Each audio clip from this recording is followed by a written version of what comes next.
ago, my wife and I was around there telling stories someplace.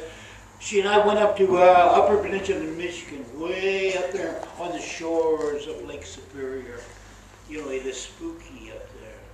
That is a scary place up there. It is way up there. You know, it's just a big body of water, and across the water is Canada. It's getting pretty far north there. And you know, there's some lighthouses along there. And some of them are haunted. It's a ghost. There's one we were going past, and you could hear. So they said, I was listening because I can't hear very well, but some people hear it, and they hear crying. And they said a long time ago, about 100 years ago, there's a real mean lighthouse keeper, and he would lock his wife in there. And then he would go off to town and leave her over there. And she would be up in the tower, and she would look, and she could see him going to town. And she would just cry and cry. And one day she died up there. And she is still crying after 100 years. Still crying, yeah. Hear it? Did you hear it?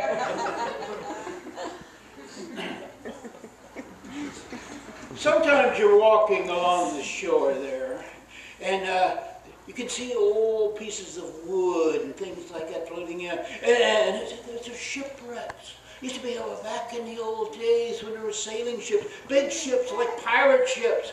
Okay, would come in, and even now, sometimes you'll be walking along there, and you'll see a ship coming in. I've told you that, a lot of people have told me that you'll see a ship coming in, a big old sailing ship like a pirate ship, coming closer and closer and closer. And when you go out to meet, you go out and look at it, see who's there, and you get your binoculars and you look at it, and no one is steering that ship at all. There's no crew. It's an invisible crew that is sailing that ship. And it gets closer and closer. And just when it's about ready to crash again on the shore, it poof, disappears. Yeah, right up there in Lake Superior, right up in Michigan. Well, we were up there and we were kind of camped out. We got a little camper and we were in the campground like that. And was going around hearing these stories, looking at things. And in the evening, sometimes we thought we'd take a walk along the beach there. And the moon was out and the waves would come in. And when the waves come in, it's just like the ocean. You know, like the waves that come in and you can hear the stones rattling there. Got that, you're walking along there. And yeah, we're going to take a walk along the shore there, look at the moon, my wife and I. And an old man came out and he says, "You're not going to take a walk along here tonight, are you?" "I'm not going to take a walk along there tonight." "Well, why not? It's the moon's out and so forth." He said, "Well, aren't you frightened?" "I'm frightened. Well, you know, I heard there's haunted ships and things like that, but, you know."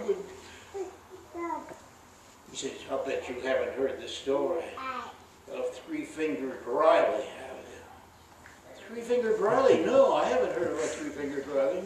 No. What's that?" He said, "I'll tell you the story of Three-Fingered Riley." "Okay, yeah, I like stories, yeah, sure.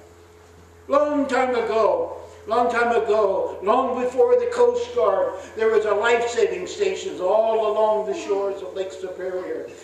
They had every 10 miles apart there was a life-saving station, and the men that worked there, they had these boats, and if they saw any ship in distress, like flares coming up, somebody was in trouble, they would get in their boats and they would go out there and save people if they could, or bring in the bodies if they couldn't.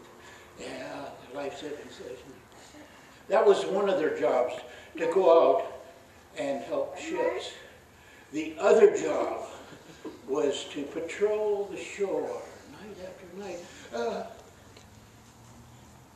These people had to walk along the shore, summer and winter, walk along the shore, 5 miles this way, and they turned around and 5 miles back, looking for any sign of shipwreck or perhaps bodies that may have floated in from Canada or Wisconsin. Well, this one night there was a young man, 17 years old. It was his first job, and the first job he ever had. And he joined the life-saving service. And so they told him, okay, this is your first day on the job, and your first duty is to patrol the beach. It was a cold winter night. They gave him a lantern, an old kerosene lantern. And they said, just walk 5 miles this way and see what you see. So he did. He was patrolling, and he was out there all by himself. And sometimes you see like a log there, a big old round log, and he said, maybe it's a body, maybe it's a body. And he'd go up real close with his lantern, and it wouldn't be a body. It would be a log, or maybe something like a big fish or something. He would come in. But just one time, the ice was coming in. The waves would come in, it would freeze, and you could hear the water go, gata, gata, gata, and he was walking on there, and he saw right over here something rather large, and he went over to see what it was. And there under the ice, he could see 2 eyes. 2 eyes were looking at him from over there, and he realized he had discovered a frozen body. Oh, I discovered a body. There's been a shipwreck someplace. Somebody's drowned. He said, I got to get back to the life-saving. So he ran back to the life-saving station. He ran back. He said, I found the body. I don't know what to do. I don't know, this is my first day on job. I don't know what to do. He said, oh, yeah, you discovered a body, and it's encased in ice. Yeah. Well, if you discovered it, it's your job to chop it out. And they gave him an axe. He said, I have to go back by myself. Oh, we'll go back with you. We'll bring the body back, but you got to chop it out. So that's what they did. They went back to where it was, and there it was in the lantern light. You could still see these blue eyes looking at him through the eyes. He was really nervous. He'd never done anything like this before. So he got the axe. Chop, chop. Chop, chop, chop, chop, chop, he's really nervous, chop, chop, chop, chop, chop, chop. And pretty soon he got really too close to one of the arms, and he actually cut into the hand, and he cut off the forefinger and the thumb, leaving 3 fingers there. But I don't know what to do. He said, keep chopping, the other man said. And so chop, chop, chop, chop, chop, chop. And pretty soon he chopped this body loose, and the men put it on this sled they had, and they took it back to the life-saving station. And they took it back in this shed, very much like this. It was like an old tool shed. And they put it in there. And they had to thaw it out a little bit. So they put a little fire there, and they thawed it out so that they could get into the clothes to find out maybe some identification. And so they got it, and thawed out enough. They got into his clothes. They found out his name was William A. Riley. Riley was his name. And so they began to joke them about 3-finger Riley back there in the shed. And any time anybody had to go out there to get a hammer or a saw or something in the tool shed or a shovel like that, they would say, don't let old 3-fingered Riley get you. But anyway, it was going on all winter, because the ground was too frozen to dig a grave. So they had to be there all winter. But eventually spring came. And they were able to dig a grave. And they did dig a grave, and they called a minister or somebody that read some words of some scripture, and they gave him a real decent funeral there. Yeah. Oh, William A. Riley. His grave is still there on the shores of Lake Superior.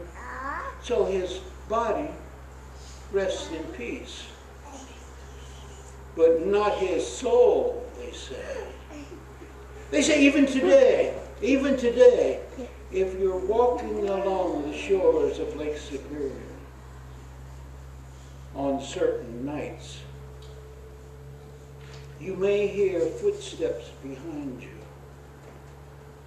And if you turn, you might even feel a hand on your shoulder.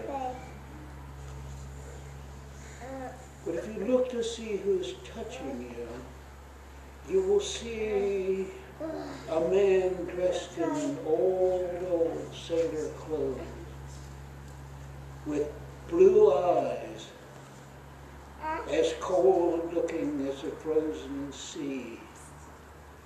And he will say, "Do you have my fingers?"